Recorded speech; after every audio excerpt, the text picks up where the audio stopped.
हुए होंगे। पाकिस्तान स्टडीज में जिस किस्म का झूठ पढ़ाया जाता है, हमारे यहाँ पे नहीं पढ़ाया जाता। ये नहीं, आप आए, इंडिया आए, आप रिसर्च करें। इंडिया ने ऐसा क्या पढ़ा कि इंडियन भी उतने ही एंटी पाकिस्तान है। जब मैं पढ़ रहा था और पढ़ाने की कोशिश कर रहा था, तो मैंने देखा यार कि देखो इंडिया ने कितनी ज्यादती की है और ये किस तरह की चीजें हैं।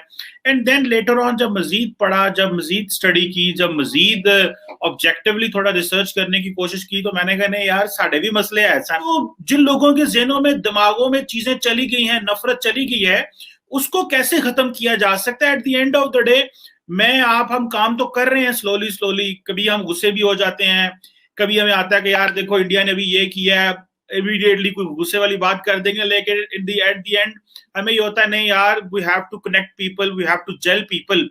तो लोगों तक ये जो यूथ है, उन जिनके अंदर इतनी कैपेसिटी, कैपेबिलिटी नहीं है कि वो इंफॉर्मेशन को प्रोसेस कर सकें, इन लोगों तक कैसे आउटरीच की जाए, या इन लोगों को कैसे समझाया जाए, या कैसे चीजों को नरम किया जाए।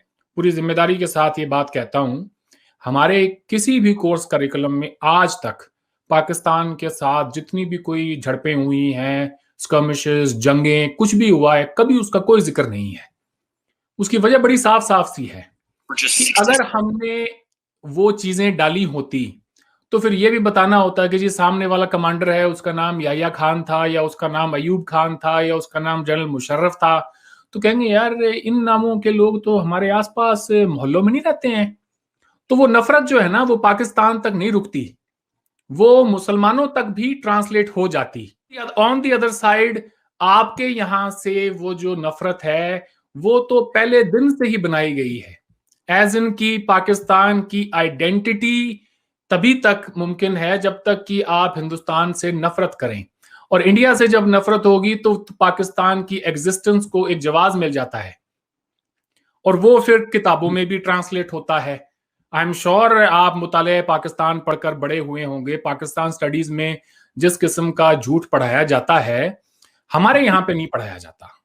ये नहीं, आप आए, इंडिया आए, आप रिसर्च करें। कि पाकिस्तान में तो मुतालिया पाकिस्तान पढ़ा और हम ये एंटी इंडिया हो गए। इंडिया ने ऐसा क्या पढ़ा कि इंडियन भी उतने ही एंटी पाकिस्तान है। 2004 में हमारी क्रिकेट टीम, जनवरी फरवरी का महीना होगा जब गई है पाकिस्तान खेलने, और जिस प्यार मोहब्बत और खुलूस के साथ वहां उनका इस्तकबाल हुआ, और जिस तरह से हमारे प्लेयर्स, कोई नहीं, जितने भी 15-20 हजार इंडियंस गए थे वहां पे मैचेस देखने के लिए। टेस्ट मैच सीरीज थी, वनडे सीरीज भी थी 5 मैचेस की। तो लोगों को लगा यार कि ये तो बहुत अच्छा एक जेस्चर है, और क्यों ना इसको आगे बढ़ाया जाए। तो जिस किस्म की, हालांकि पाकिस्तान उस वक्त वॉर ऑन टेरर में बहुत बुरी तरह से घिरा हुआ था, लेकिन उसके बावजूद हमें जो वहां पे मेहमान नवाजी मिली, और जिस किस्म से लोगों ने जो है, जिस गर्मजोशी से सबका इस्तकबाल किया, वो देखने लायक था। वो आज भी उसके बारे में सौरव गांगुली हो या सचिन हो, कोई भी हो, उसकी बात करते हैं। तो अच्छा, तो फिर हुआ क्या? फिर 2004 से लेकर और 2008 के बीच हमारे ताल्लुकात बहुत अच्छे हो गए। करीब करीब हर साल इंडिया पाकिस्तान में बायलैटरल सीरीज होती थी क्रिकेट मैचेस की। पहली बार 2008 में जब आईपीएल हुआ, तो पाकिस्तानी खिलाड़ियों के लिए हमारे स्टेडियम्स में तालियां बज रही थी और उनको चीयर किया जा रहा था। फिर मुंबई का वाकया हुआ साहब। मुंबई का टेररिस्ट अटैक जब हुआ, तो सब कुछ, मानो कि सब कुछ उसी वक्त बंद हो गया। वो तमाम लोग जो आर्टिस्ट पाकिस्तान से आए हुए थे, उन्हें रातों रात इंडिया छोड़ के और वापस जाना पड़ा। वो दिन है और आज का दिन है। उसके बाद मुसलसल हमारे रिश्ते बिगड़ते चले गए। मियां साहब आए तो एक उम्मीद दोबारा जगी, लेकिन वो भी ज्यादा टाइम तक टिक ना सके, और वो गए हैं। तो उसके बाद आप देख लें, फिर उसके बाद पठानकोट है, उड़ी है, पुलवामा है, ये सारे जो फैक्टर्स हैं। और लोगों में भी ना, हमारी हमारी सिविल सोसाइटी में भी एक फटीग का फैक्टर आ गया था पाकिस्तान को लेके, कि इनफ इज इनफ। कभी ना कभी तो जब आप कोई एक्शन करते हैं, उसका रिएक्शन आता है चीमा साहब। तो When I do celebrate 14 अगस्त तो मुझे कहा जाता है कि तुम 15 अगस्त को सेलिब्रेट करो ना। मुझे मेरे कलीग्स कहते थे अबे यार तेरी टीम जीत रही है, तो मैं कहता था भाई मेरी टीम कैसे जीत रही है, मेरी टीम तो इस वक्त हारने लगी है। हमें कहा जाता था कि तुम मुसलमान क्यों नहीं हो जाती, अगर तुम्हें ऐसा लगता है कि ये तुम्हारा रिलीजन अच्छा नहीं है, देखो हर जगह लिखा भी हुआ है, तो तुम हमारे मज़हब में आ जाओ ना। मेरा नाम डॉक्टर सोरठ सिंधु है। मेरा नाम प्रहमंगी है। मेरा नाम डॉक्टर राजवंती कुमारी है। सोशल स्टडीज़ पढ़ते थे, उसमें ऐसी चीज़ें होती थी कि हिंदू जो है अपनी बेटियों को सही से ट्रीट नहीं करते, उनको मार देते थे, पुराने ज़माने में उनको ज़िंदा ज़मीन में दफन कर देते थे। मेरे अपने ही भांजे ने मतलब स्कूल में उसको पढ़ाया गया कि काफिर का मतलब बुतों की पूजा करने वाला। तो जब वो घर आया और अपने अब्बू से पूछा कि अब्बू हम काफिर हैं, ऐसी चीज़ें हम पढ़ते थे, तो इस तरह से होता था कि सब क्लास के जो लोग होते थे मेरी तरफ एकदम से देखते थे। वो बच्चे जो हिस्ट्री को ये किताब लेके इस किताब को एज ए हिस्ट्री बुक मानते हैं, उनको लगता है कि पाकिस्तान की जो पूरी हिस्ट्री है ये किताब है। मुताला पाकिस्तान बुक है और ये 11वीं और 12वीं जमात के लिए है। पेज नंबर 33 पे ये लिखा हुआ है, इंसानियत दुश्मन हिंदुओं और सिखों ने हजारों बल्कि लाखों औरतों, बच्चों, बूढ़ों और जवानों की इंतहाई बेदर्दगी और संगदिली से कत्ल किया और बेआबरू किया। पड़ोसी मुल्क पाकिस्तान से आ रही खबरों ने पूरी दुनिया को बेचैन कर दिया है। इस बेचैनी की वजह है वहाँ रहने वाले हिंदुओं से दोयम दर्जे का व्यवहार और उन पर रोज बढ़ते जुल्म। इस जुल्म और सितम की तकसीद और कोई नहीं, पाकिस्तान के मानवाधिकार संगठन ही कर रहे हैं। यहाँ तक कि मानवाधिकार आयोग ने भी पाक सरकार से पाकिस्तानी हिंदुओं पर हो रहे अत्याचारों के मामले में उचित कार्यवाही के लिए कहा है। जानिए किन हालत में रह रहे हैं पाक में रहने वाले हिंदू। पाकिस्तान की कुल 17 करोड़ आबादी में से हिंदुओं की आबादी मात्र 2.7 लाख के करीब है, जो आज़ादी के समय कभी 10% से ज़्यादा हुआ करती थी। पाकिस्तान के प्रमुख अखबार डॉन ने कुछ दिन पहले जारी अपनी रिपोर्ट में अल्पसंख्यक आबादी 6% बताई है। हालांकि इसमें हिंदुओं के साथ बौद्ध, ईसाई और पारसी भी शामिल है। पाकिस्तान में सबसे ज्यादा हिंदू सिंध प्रांत में रहते हैं।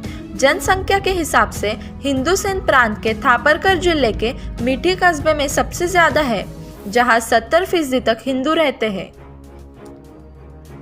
साल 2010 में मानवाधिकार आयोग की रिपोर्ट में साफ कहा गया था कि देश में हिंदू लड़कियों की स्थिति बहुत अच्छी नहीं है। उनके साथ अपहरण करने के बाद रेप किया जाता है। इसके बाद उन्हें धर्म परिवर्तन करने के लिए मजबूर किया जाता है। सबसे ज्यादा हिंदू आबादी वाले सिंध प्रांत में तो यह संख्या ज्यादा है। देश की आर्थिक राजधानी कराची में तो इस तरह की घटनाएं आम हैं। सीनेट की अल्पसंख्यक मामलों की स्थिति समिति ने अक्टूबर 2010 में ऐसी घटनाओं में रोकने के लिए ठोस उपाय की मांग की थी। हाल ही में डॉन अखबार ने भी माना कि पाक के सिंध में प्रांत में हिंदुओं की ज्यादा आबादी है, जहां सबसे ज्यादा हिंदुओं को प्रताड़ित किया जा रहा है, लेकिन इसमें भी ज्यादातर अत्याचार हिंदू लड़कियों पर किया जा रहा है, जिन्हें जबरन धर्म बदलने के लिए घसीटा जाता है। इनमें से नीची जाति की हिंदू लड़कियों को अधिक परेशान किया जा रहा है, जबकि उच्च जाति की हिंदू लड़कियों को फिरौती के लिए अगवा कर लिया जाता है। आंदोलन संगठन की रिपोर्ट के अनुसार पाक के सिंध प्रांत में हर साल तक करीबन 1000 हिंदू लड़कियों को इस्लाम धर्म में परिवर्तित किया जाता है। धर्म परिवर्तन का ये अनुपात 20% के करीब है, लेकिन लड़कियों के मामले में ये इससे भी ज्यादा है। पाकिस्तान के कई मुस्लिम संगठन हिंदू समुदाय के गाय की पूजा करने को भी नफरत भरी नजरों से देखते हैं और उन पर अपमानजनक टिप्पणियां भी करते हैं। पाक सरकार की एक रिपोर्ट के अनुसार कठोर शरिया कानून के चलते हर साल 5000 हिंदू परिवार को पाक से मजबूरन पलायन करना पड़ता है। पाकिस्तान की सरकारी नौकरियों में भी हिंदुओं और अन्य अल्पसंख्यकों की संख्या नगण्य है। पाक सेना में मात्र 1% हिंदुओं को मौका मिलता है, जबकि सरकारी नौकरियों में यह आंकड़ा मुश्किल से 2% तक पहुंच पाता है। हिंदुओं की स्थिति का अंदाजा इसी से लगाया जा सकता है कि पाकिस्तान की केंद्रीय सरकार ने इसी साल मार्च महीने में हिंदू मैरिज एक्ट को लागू किया है, जिसके बाद हिंदुओं को विवाह संबंधी कुछ मौलिक अधिकार मिलने शुरू हुए हैं। पाकिस्तान को बने 71 साल हो चुके हैं और इमरान खान अब नया पाकिस्तान बनाने की योजना बना रहे हैं, पर पाकिस्तान में रह रहे हिंदुओं के लिए न ये 71 साल कुछ कर पाए और न आने वाले नए पाकिस्तान से कुछ उम्मीद नजर आती है। पाकिस्तानी हिंदू कभी पाकिस्तान के हो ही नहीं सके। आजकल हम हिंदू लड़कियों के अपहरण और जबरन धर्मांतरण की आड़ में उनके यौन शोषण की खबरें सुन रहे हैं, लेकिन वहां रहने वाले हिंदू परिवारों के लिए कभी सिर्फ एक समस्या नहीं रही। दिल्ली ने पाकिस्तान से आए हिंदू परिवारों को अपने दिल में जगह दी। यहाँ बनी 2 रिफ्यूजो कॉलोनियों में पाकिस्तान से आए हर परिवार के पास पाकिस्तान छोड़कर भारत आने की अलग अलग वजह है। आदर्श नगर में 110 पाकिस्तानी हिंदू परिवार रहते हैं, जबकि मजनू का टीला करीब 500 पाकिस्तानी हिंदुओं का घर है। धर्मों के साथ साथ यहाँ रहने वाले सभी परिवारों का कहना है कि पाकिस्तान में वो डर में जी रहे थे। उन्हें धमकियां दी जाती थी, उन्हें प्रताड़ित किया जाता था और आर्थिक रूप से उनका बहिष्कार कर दिया गया था। ये लोग तो भारत आ गए, लेकिन हर परिवार से जुड़ा कोई ना कोई रिश्तेदार वही पाकिस्तान में ही छूट गया है। किसी का भाई, किसी का बेटा तो किसी की बेटी, और इन्हें अब उनकी सुरक्षा की चिंता है, खास तौर पर बालाकोट पाकिस्तान में भारत द्वारा की गई एयर स्ट्राइक के बाद। दोस्तों, ऐसी वीडियो देखने के लिए हमारे चैनल को लाइक एंड सब्सक्राइब जरूर कीजिए। जय हिंद, जय भारत। दोस्तों, मिलते हैं अगले वीडियो के साथ।